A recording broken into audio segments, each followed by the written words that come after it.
Bom dia. Estamos aqui para falar do trabalho de história. Meu grupo é formado por Felipe Scher, Felipe Duarte e Gabriel Estrela. Agora vamos apresentar o videocast assunto Resistência Armada.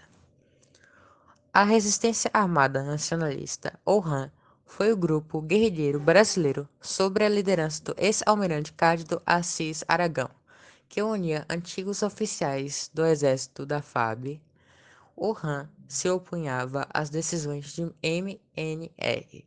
Não reconhecia Brizola como civil como líder do movimento da resistência militar nacionalista.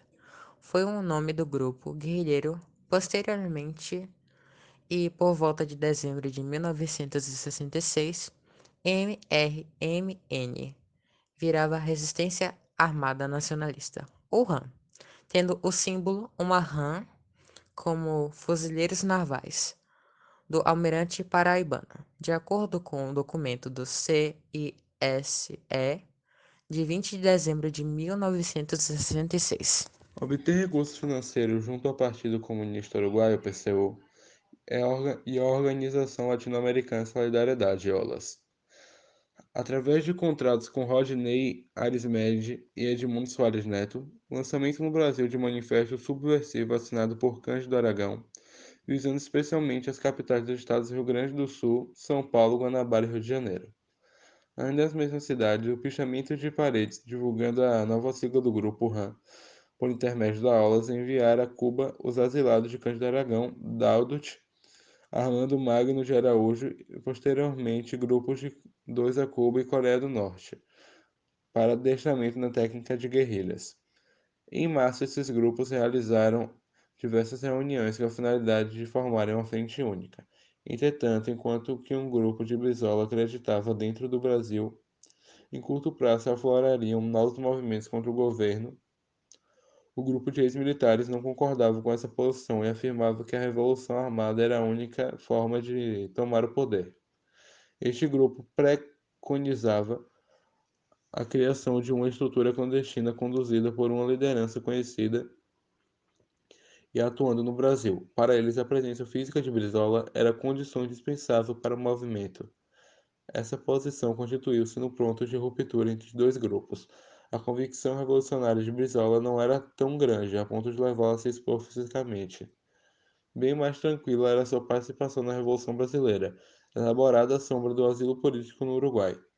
Por outro lado, os ex-militares relutavam em aceitar a liderança de Brizola, em consequência dos repetidos fracassos anteriores de suas tentativas, qualificados como aventuras irresponsáveis. Em 20 de maio de 1966, realizou-se uma reunião no grupo militar na resistência do ex-almirante Cândido da Costa Aragão, em Montevidéu, a fim de ser constituída uma organização que pudesse atuar clandestinamente no Brasil.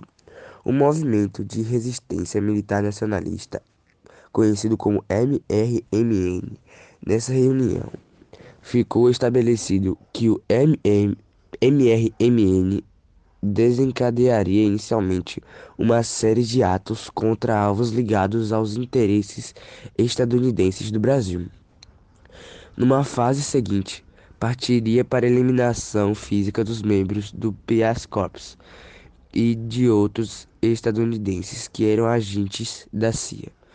O MRMN apostava que os atos provocariam uma representação violenta, que por sua vez conduziria ao clima visado pela organização, denominado de autodefesa das massas. O movimento, a partir daí, ganhando mais adeptos, desaguaria na Revolução Armada, a partir de um movimento de guerrilhas bem constituídos.